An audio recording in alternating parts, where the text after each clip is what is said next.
So, when I asked Creature if Sirius was there last night, the Malfoys, undoubtedly on Voldemort's instructions, had told him he must find a way of keeping Sirius out of the way once you had seen the vision of Sirius being tortured. Then, if you decided to check whether Sirius was home or not, Creature would be able to pretend he was not. Creature injured Buckbeak, the hippogriff, yesterday, and at the moment when you made your appearance in the fire, Sirius was upstairs tending to him. There seemed to be very little air in Harry's lungs. His breathing was quick and shallow. And Creature told you all of this and laughed? He croaked. He did not wish to tell me, said Dumbledore, but I am sufficiently accomplished legitimens myself to know when I am being lied to, and I persuaded him to tell me the full story before I left for the Department of Ministries. And, whispered Harry, his hand curled into cold fists on his knees, and Hermione kept telling us to be nice to him. She was quite right, Harry, said Dumbledore. I warned Sirius when we adopted 12 Grimmauld Place as our headquarters that Creature must be treated with kindness and respect. I also told him that Creature could be dangerous to us. I do not think Sirius took me very seriously, or that he ever saw Creature as a being with feelings as acute as a human's. Don't you blame you don't you talk about Sirius like Harry's breath was constricted. He could not get the words out properly, but the rage that was subsided briefly flared in him again. He could not let Dumbledore criticize Sirius. Creature's a lying fowl. He deserved. Creature is what he has been made by wizards, Harry, said Dumbledore. Yes, he is to be pitied. His existence has been as miserable as your friend Dobby's. He is forced to do Sirius's bidding because Sirius was the last of the family to which he was enslaved. But he felt no true loyalty to him, and whatever Creature's faults, it must be admitted that Sirius did nothing to make Creature's lot easier. Don't talk about Sirius like that, yelled Harry. He was on his feet again, furious, ready to fly at Dumbledore, who had plainly not understood Sirius at all. How brave he was, how much he had suffered. What about Snape? Spat Harry. You're not talking about him, are you? When I told him Voldemort had Sirius, he had just sneered at me, as usual. Harry, you know Professor Snape had no choice but to pretend not to take you seriously in front of Dolores Umbridge, said Dumbledore steadily. But as I explained, he informed the Order as soon as possible about what you had said, and was he to be deduced where you had gone when you did not return from the forest. It was he, too, who gave Professor Umbridge fake Veritaserum when she was attempting to force you to tell her Sirius's whereabouts. Harry disregarded this. He felt a savage pleasure in blaming Snape. It seemed to be easing his own sense of dreadful guilt, and he wanted to hear Dumbledore agree with him. Snape goaded Harry about staying at the house. He made out Sirius was a coward. Sirius was much too old and clever to have allowed such feeble taunts to hurt him, said Dumbledore. Snape stopped giving me occlumency lessons, Harry snarled. He threw me out of his office. I am aware of it, said Dumbledore heavily. I have already said that it was a mistake for me not to teach you myself, though I was sure at the time that nothing could have been more dangerous than to open your mind even further to Voldemort while in my presence. Snape made it worse. My scar always hurt worse after lessons with him. Harry remembered Ron's thoughts on the subject and plowed on. How do you know he wasn't trying to soften me up for Voldemort, make it easier for him to get inside me? I trust Severus Snape, said Dumbledore simply. But I forget, another old man's mistake, that some wounds run too deep for the healing. I thought Professor Snape could overcome his feelings about your father. I was wrong. But that's okay, is it? Yelled Harry, ignoring the scandalized faces and disapproving mutterings of the portraits on the walls. It's okay for Snape to hate my dad, but it's not okay for Sirius to hate Creature. Sirius did not hate Creature, said Dumbledore. He regarded him as a servant unworthy of much interest or notice. Indifference and neglect often do the same, if not more damage than outright dislike. The fountain we destroyed tonight told a lie. The wizards have mistreated and abused our fellows for too long, and we are now reaping our reward. So Sirius deserved what he got, did he? Harry yelled. I did not say that, nor will you ever hear me say it, Dumbledore replied quietly. Sirius was not a cruel man. He was kind to the house elves in general. He had no love for Creature because Creature was a living reminder of the home Sirius had hated. Yeah, he did hate it, said Harry, his voice croaking, turning on his back on Dumbledore and walking away. The sun was bright inside the room now, and his eyes and the eyes of all the portraits followed him as he walked, without realizing what he was doing, without seeing the office at all. You made him stay shut up in that house. He hated it. That's why he wanted to get out last night. I was trying to keep Sirius alive, said Dumbledore quietly. People don't like being locked up, Harry said furiously, rounding on him. You did it to me all last summer. Dumbledore closed his eyes, buried his face in his long fingered hands. Harry watched him, but this uncharacteristic sign of expression or sadness or whatever it was from Dumbledore did not soften him. On the contrary, he felt even angrier that Dumbledore was showing signs of weakness.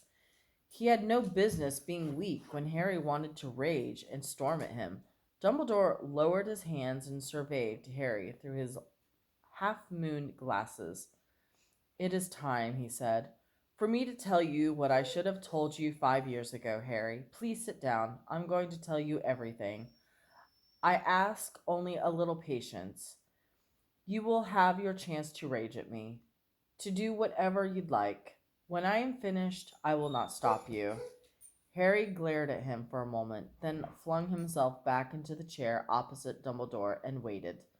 Dumbledore stared for a moment at the sunlit grounds outside the window, then looked back at Harry and said,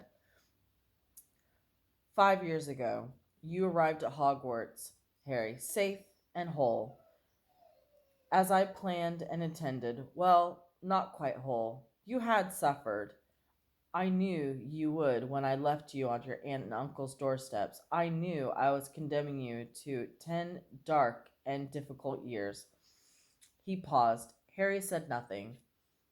You might ask, ugh, sorry, hair.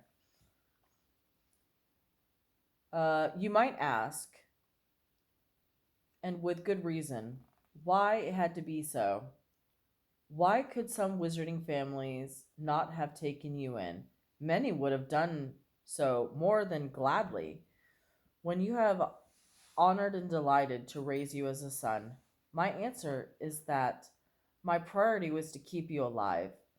You were in more danger than perhaps anyone but I realized. Voldemort had been vanquished hours before, but his supporters, and many of them were almost as terrible as he, were still at large, angry and desperate and violent.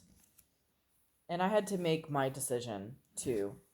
With regard to the years ahead, did I believe that Voldemort was gone forever? No.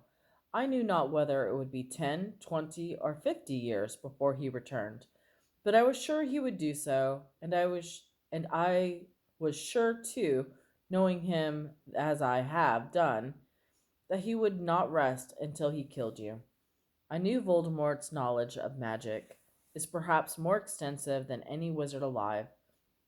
I knew that even my most complex and powerful protective spells and charms were unlikely to be invincible if he ever returned to full power.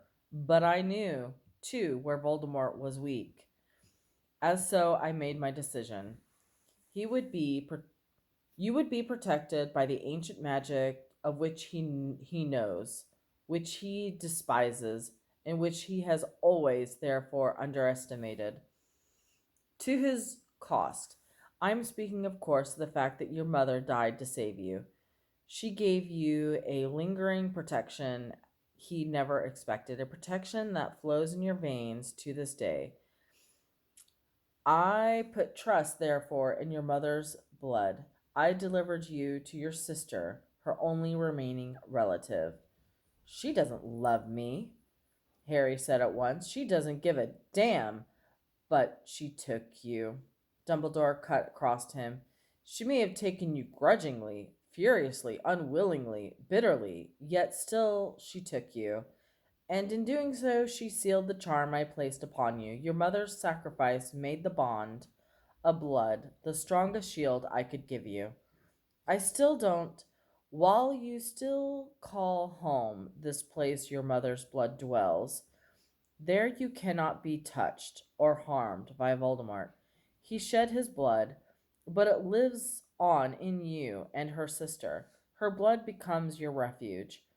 You you need to return there once a year, but as long as you can still call it home whilst you are there, he cannot hurt you. Your aunt knows this. I explained what I had done in a letter I left when with you on her doorstep. She knows that allowing you house room may well have kept you alive for the past 15 years. Wait, said Harry. Wait a minute. He sat up straighter in his chair, staring at Dumbledore. You sent that howler? You told her to remember in your voice? I thought, said Dumbledore, inclining his head slightly, that she might need reminding of the pact she had sealed by taking you. I suspected the Dementor attack might have awoken her to dangers of having you as a surrogate son.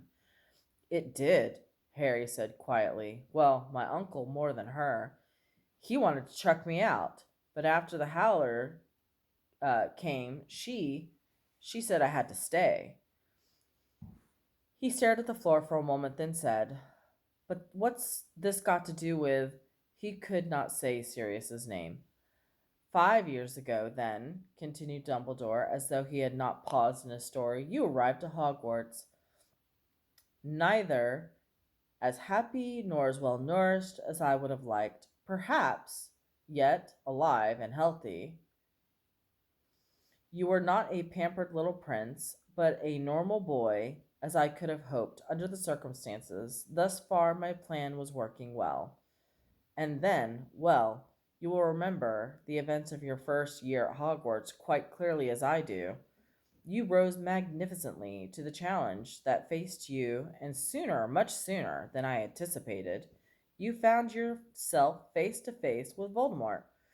You survived again. You did more. You delayed his return to full power and strength. You fought a man's fight. I ponder you, then I can say. Yet there was a flaw in the wonderful plan of mine, said Dumbledore, an obvious flaw that I knew, even then, might be the undoing of it all. And yet, knowing how important it was that my plan should succeed, I told myself that I could not permit this flaw to ruin it. I alone could prevent this, so I alone must be strong. And here was my first test as you lay in the hospital wing, weak from struggle with Voldemort. I don't understand what you're saying, said Harry. Don't you remember asking me as you lay in the hospital wing why Voldemort had tried to kill you when you were a baby? Harry nodded. Ought I have told you then? Harry stared into his blue eyes, said nothing, but his heart was racing. You do not see the flaw in the plan yet? No, perhaps not. Well, as you know, I decided not to answer you. 11, I told myself, was much too young to know. I had never intended to tell you when you were 11. The knowledge was too much at such a young age. I should have recognized the danger signs then. I should have asked myself why I did not feel more disturbed that you had already asked me the question to which I knew one day I must give a terrible answer. I should have recognized that I was too happy to think that I did not have to do it on that particular day. You were too young, much too young.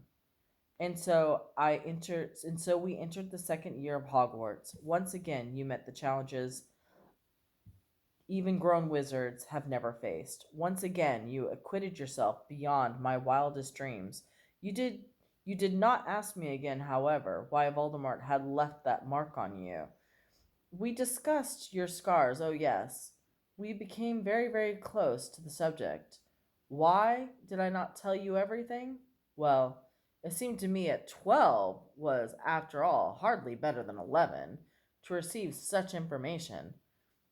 I allowed you to leave my presence, blood-stained, exhausted, and exhilarated, and it felt a twinge of unease that I ought, perhaps, to have told you then. It was swiftly silenced. You have told. You were still too young, you see. I could not find it in myself to spoil that night's triumph. Do you see, Harry? Do you see the flaw in my brilliant plan yet now? I have fallen into a trap I had foreseen, that I had told myself I could avoid, that I must avoid. I don't.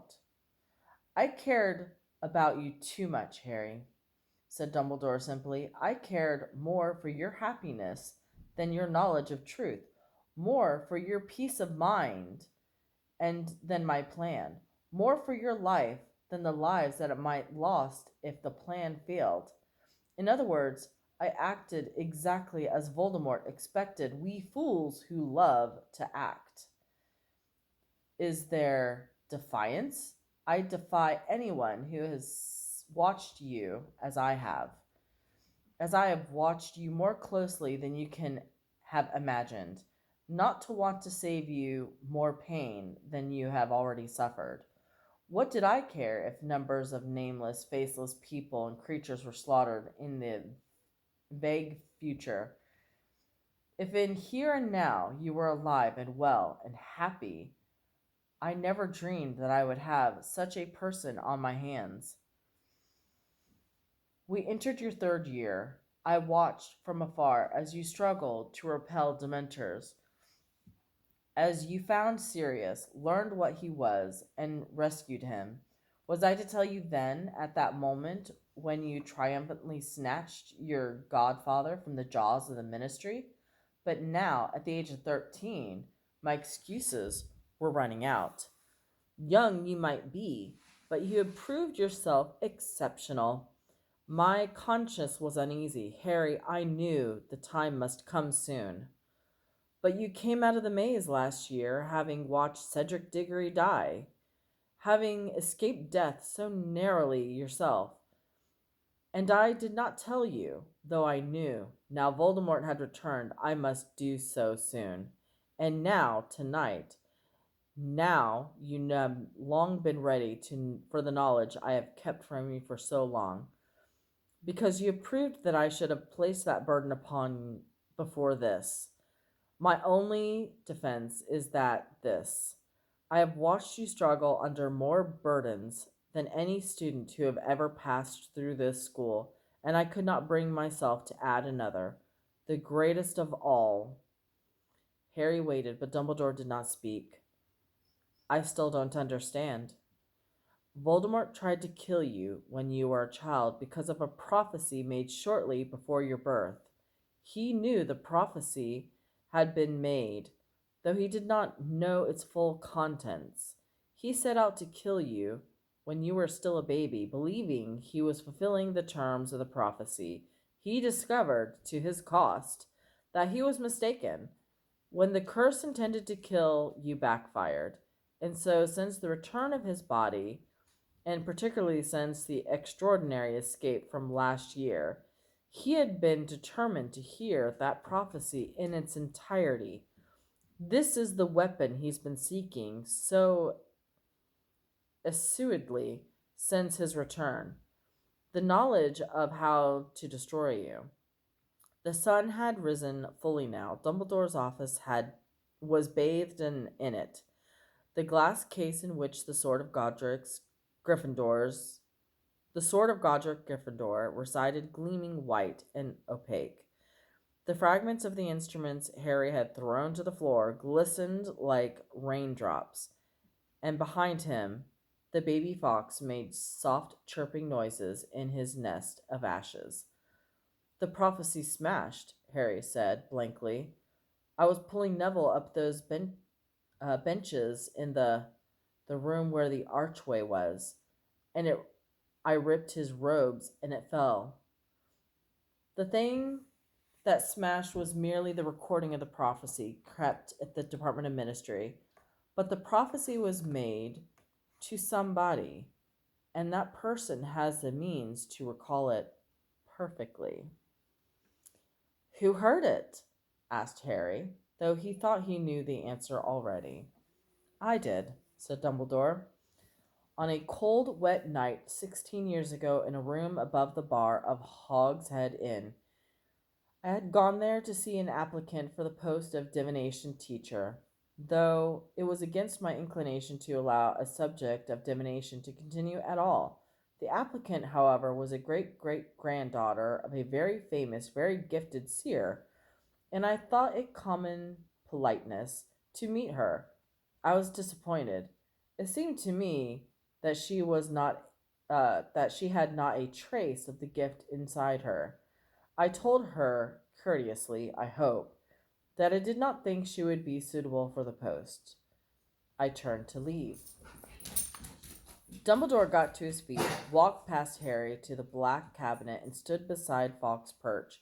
He bent down, slid back the catch, and took from inside it a shallow stone basin, carved with the runes around the edges, in which Harry had seen his father tormenting Snape. Dumbledore walked back to the desk, placed the pensieve upon it, and raised his wand to his own temple.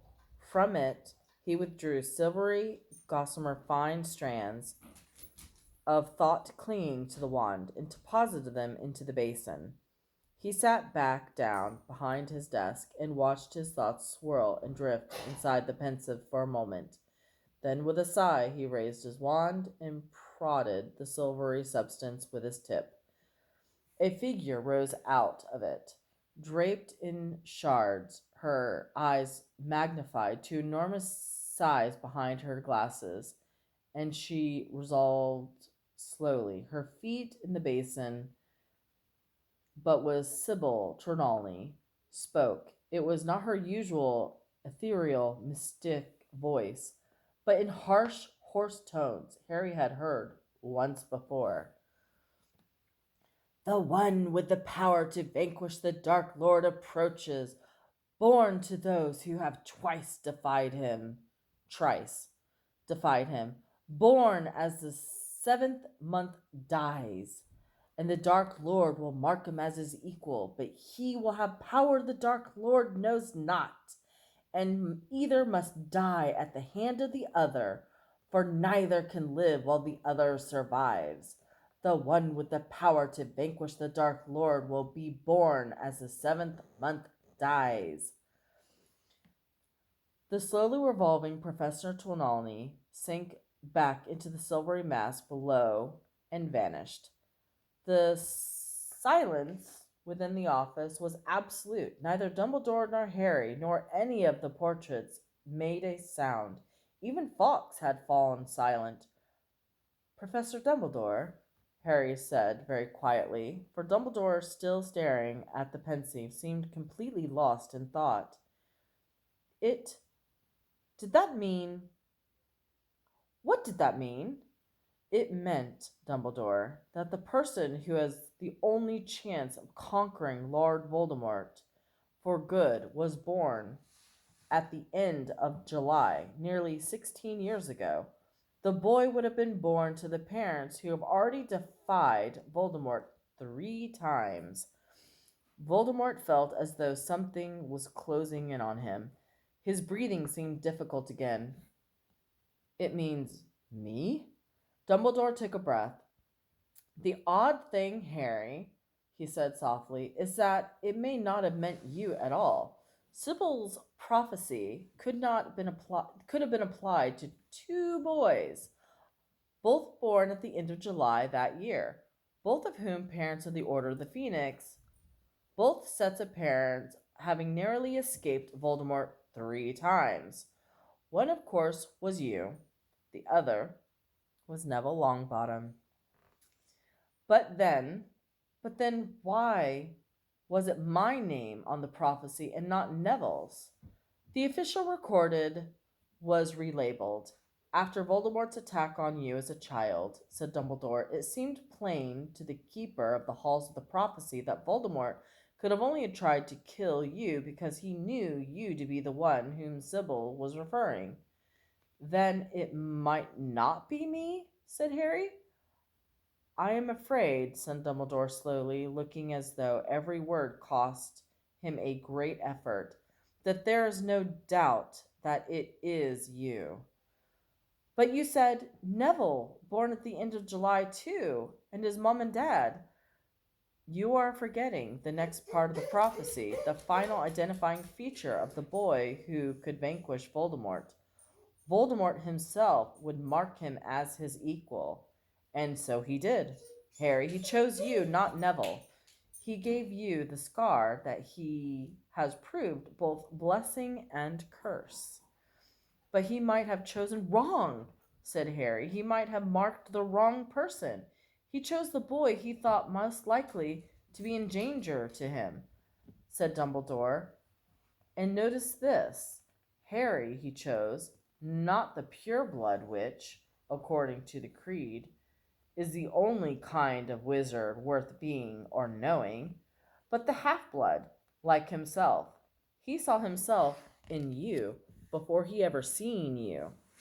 And in marking you with that scar, he did not kill you as he intended, but he gave you powers and a future of which have fitted you to escape him not once, but 4 times so far. Something that neither your parents nor Neville parents ever achieved. Why did he do it then? Said Harry, who felt numb and cold.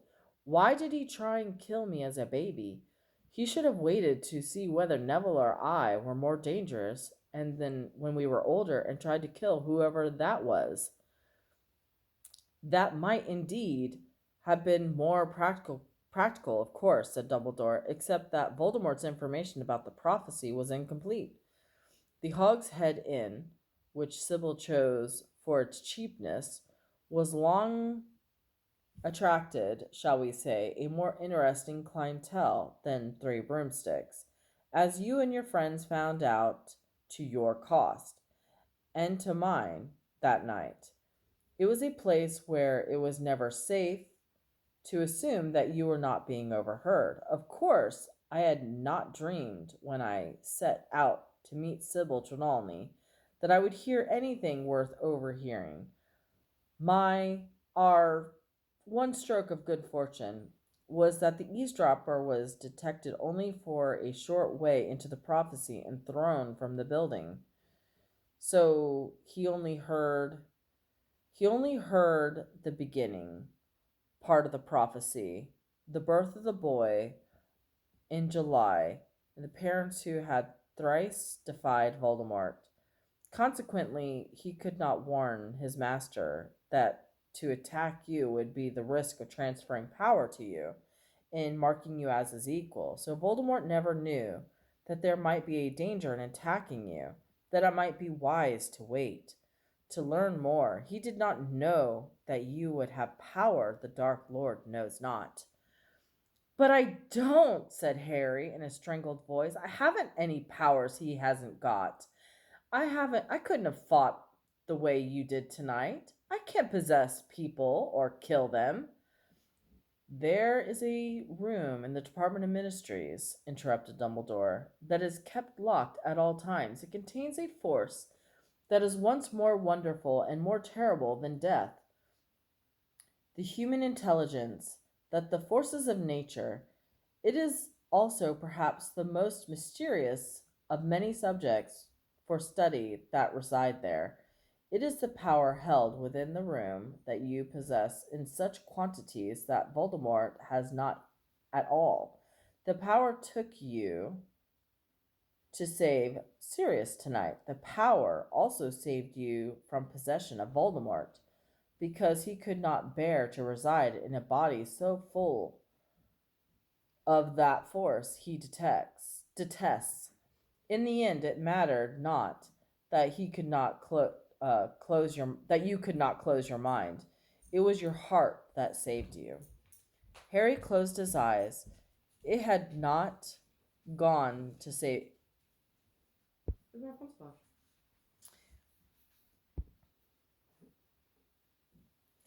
Harry closed his eyes. It had not gone If he had not gone to save Sirius, Sirius would not have died.